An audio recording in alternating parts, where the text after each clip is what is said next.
for fun. You'll thank me for it one day.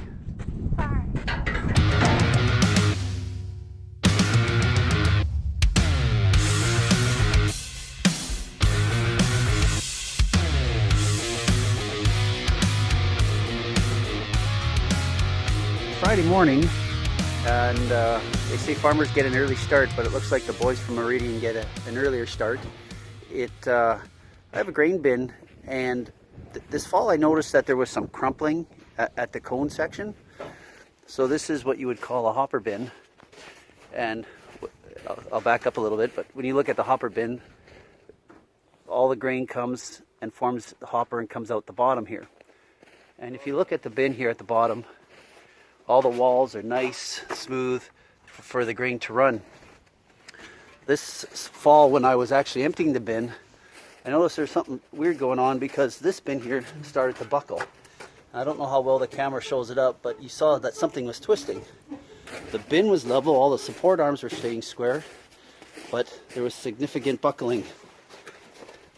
And if you even look here where the fan attaches to the bin, you had even more significant buckling. So that was a concern, because the last thing you want is this bin falling on me or any of our guys. So upon inspection, and it's going to be a little bit dark, they're inside, and once the guys take it out, I'll show you.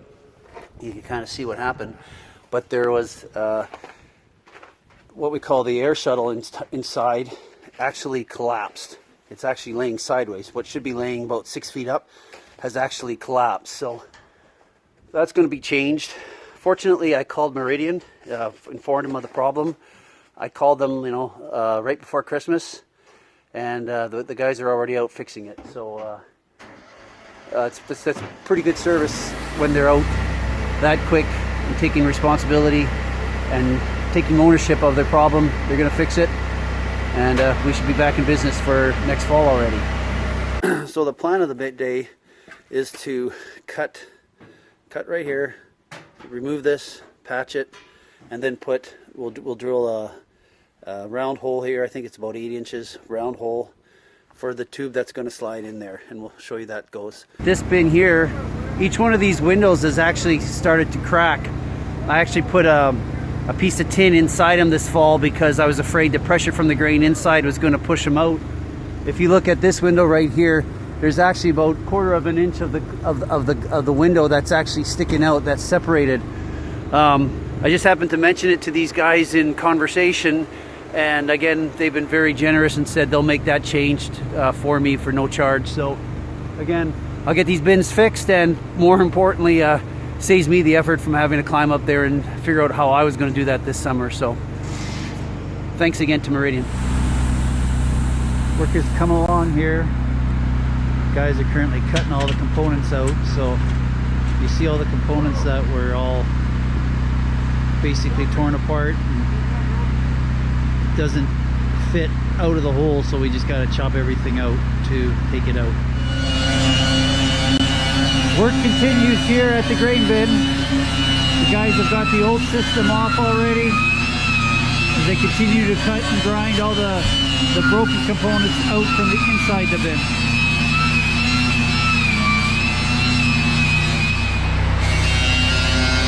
This is actually a pretty good shot. You can actually see again in this area how the bin was all buckling. So the guys are saying they should be able to hammer that out. Nothing that can be persuaded with a hammer. Well, the boys at Meridian are done, and I have to say myself, they did a pretty good job. If you look at the pile of scrap metal I have now to clean up, but small price to pay. There wasn't really much left of it by the time it was all said and done. We're gonna go inside the bin. We'll go through the manhole right now, and you'll see the new tube configuration. The new chute will go through here, right across to the far end. They patched that hole there. Paint is drying. Looks pretty good. And when I come around to the other side of the bin now, you'll see here I have the fan off now because there's going to be fertilizer coming in here, and I'll have to put the tube in once the fertilizer is out of the bin, but they've got this all closed off really nice. They moved the mounting bracket, and my fan's going to mount right on there once I reinstall the tubes. So all in all, pretty good start. It's Saturday morning, garbage day. I figured I'd take the tractor to load up some garbage, both in some of the outbuildings and in the pile left over from the guys when they cleaned out the bin yesterday. I've asked Elena to come help me. Usually on Saturday she'd be busy with Ringette, but because of COVID she can't do that, obviously. And as you can imagine, she was just thrilled to be able to get off the couch and come help me load garbage. I've had a lot of people inquiring about whatever happened to that display we lost. They were really upset that I'd left them hanging. Well, I'm pleased to update you right now. In my hand, we have the customer's TMX display, fresh back from repair. I'm literally at the customer's place right now, going to take it in and give it to him. So everybody who's been losing sleep at night, rest assured, the customer's display has been found. Just finishing up a real successful call here. Customer was ecstatic to have his display back. He was worried for a while that he would never see it again. I told him I never doubted it. But more importantly, he also committed to the TMX program, the trade-in program. Again, a reminder to all farmers, we are running a great trade-in program. If you have an old FMX, FM1000, or competitive display, please give me a call. We're paying top dollars for your trade for a brand new GFX or TMX model. Woke up this morning to a winter wonderland. All the trees in our yard are covered with this white frost, commonly known as hoarfrost. Now, the weather for farmers is a fascination, and they rely very much on it, and they rely on weather apps and different sources to get their local weather forecasting.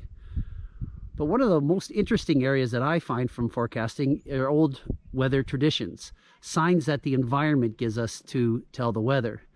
My uncle always says that 6 months from a hoarfrost, one can expect a rain event. So we're into the first week of January. That would put us into the first week of June to expect a rain event. So you've heard it here first at Maga Farms. Expect a rain event early June. So let's make sure all the seeding gets done before then.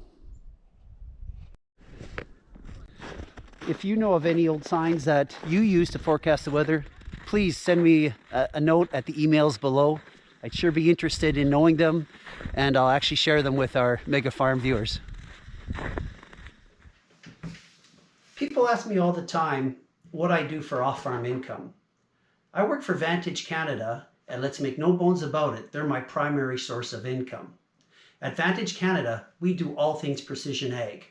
From traditional machine control and guidance, where we control all makes and models of machine, from green to red and even blue, and to you cleaner fans out there, yes, we even control silver.